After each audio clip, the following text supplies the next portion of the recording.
Okay, so we're still in the practice plus section, which means we're combining a couple different skills together.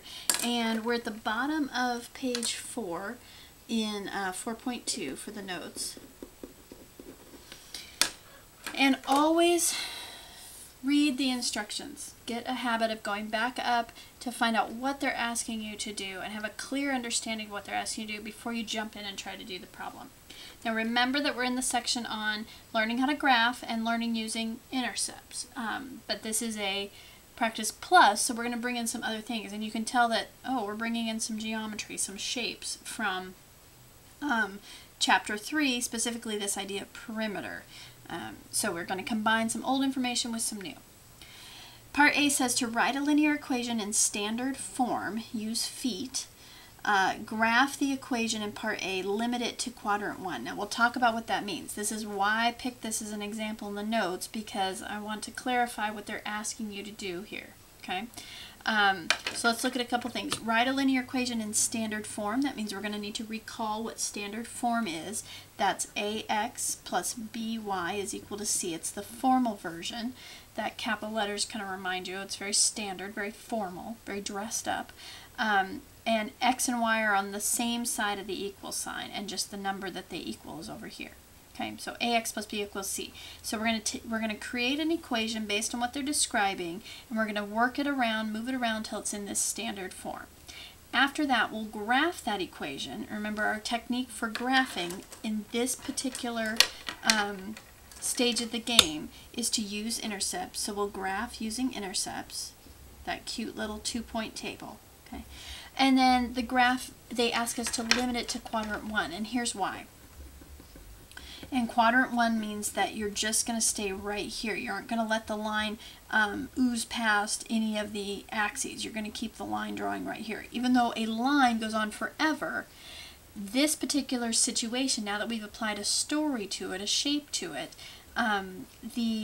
we are now talking about measurements, and measurements have to be positive.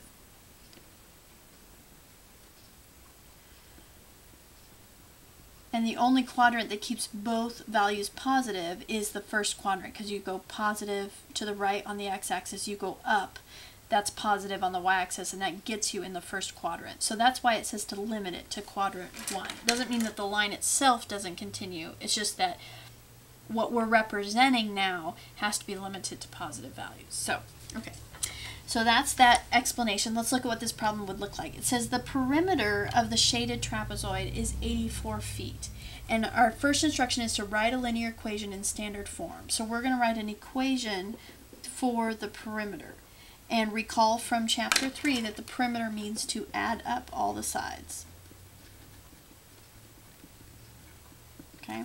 So 2 of the sides are given to us, and the perimeter of the shaded trapezoid. So that's this purple piece right here. Everything inside these red lines is the trapezoid. So we're going to add up these 4 red lines here.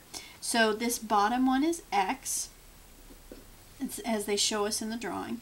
Then we've got 2 25s here. We've got a 25 and a 25. And then we have the top line. The top line is going to take a little bit of extra thinking here. They show us that from edge to edge, this rectangle that this perimeter was kind of trimmed out of, from edge to edge is equal to x, and then from the corner to the top edges of the trapezoid, they're both y's. So to get this red piece, it's this entire length, which is x. So the top is equal to the entire length minus 2 of the y's. Okay, and the entire length is equal to x. So it's x minus 2y.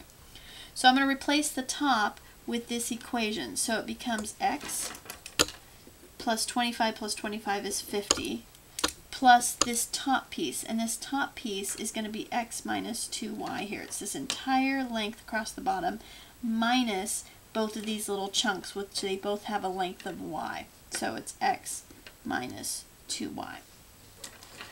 And that is an equation for the perimeter, and they tell us that the perimeter is 84 feet. So we're going to be able to say is equals 84 feet. And let's simplify that a little bit here. Let's combine like terms. We've got 2x minus 2y plus 50 equals 84. Remember they told us we want standard form according to the instructions. So I've got x and y already on one side. I need to go ahead and move that 50 over. I'm not solving right now, I'm just rearranging to standard form. 2x minus 2y is equal to 34. So that's the answer to part A.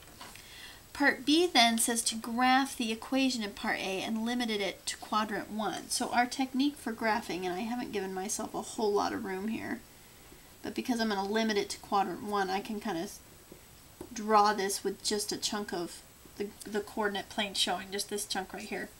And we're going to use so for part B, I'm going to use intercepts, cute little table of x and y. Let's let x equal 0, and then we'll turn around and let y equal 0. When x is 0, our equation of 2x minus 2y equals 34, you put in 0 for x, it falls out because 2 times 0 is 0. You're left with negative 2y is equal to 34. You divide by the negative 2. Oops, sorry. X minus 2y. You divide by the negative 2 and you get y is negative 17. Okay? Remember, this is for the line. So this is y equals negative 17. So on the graph here, it crosses way down here at negative 17, way beyond what I've drawn here. So that's not going to be super helpful. I'm going to need to get some more information. Let's go with the y coordinate of 0, and when you plug that in, you get 2x minus 2 times 0 for y equals 34, and now 2x is equal to 17, or just, I'm sorry, 2x is equal to 34, and just x is equal to 17. So that's a little bit more helpful here. I'm going to kind of paste this out here. Let's go 5, 10, 15. Okay, so there's 17. So we know it crosses at 17, 0. Then it also crosses way down here at 0, negative 17, which is off the page a little bit. So I know this line is going to become kind of like this, but I only want to limit it to quadrant 1. So I can ignore this bottom part here, and I may actually want to pick something else too. I may want to pick like maybe 34 for x, and I get 0, you know, so at 34 I would have, is that right, 34 for x? Oh, it's equal to 84. That would help if I actually copied this. Oh no, it is 34, you're right. If I put in 34 for x, 64, negative 34, it's 17. Do I even have this printed right? Yeah. So anyway, up here is the graph. I'm not doing a real great job of explaining this, so let me try this again. When you do your little graph, I'm going to flip this over here. When you do the table x, y for the graph, for the equation 2x minus 2y equals 34, and you plug in 0 for x and 0 for y. When you plug in 0 for x,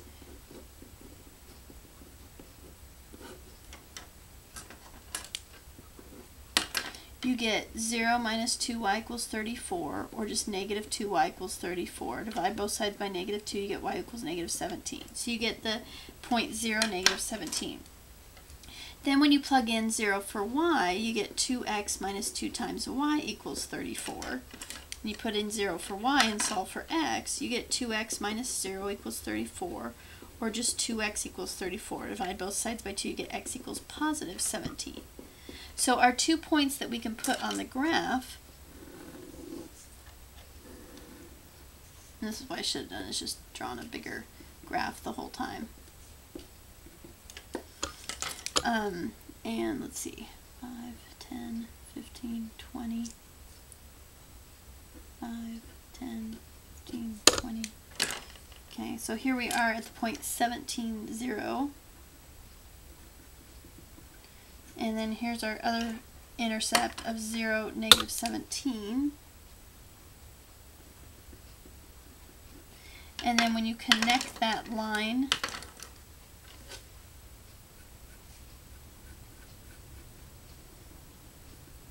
the line continues forever, but because we want to limit it to quadrant 1 because of positive measurement, and this is what this is what the instructions said to do, was to limit it to quadrant 1. So in other words, every point now on this line would make that equation 2, would make that perimeter of that trapezoid. If you have 25, 25, x here, x minus 2y, there's pairs of number that will make this perimeter equal to 84.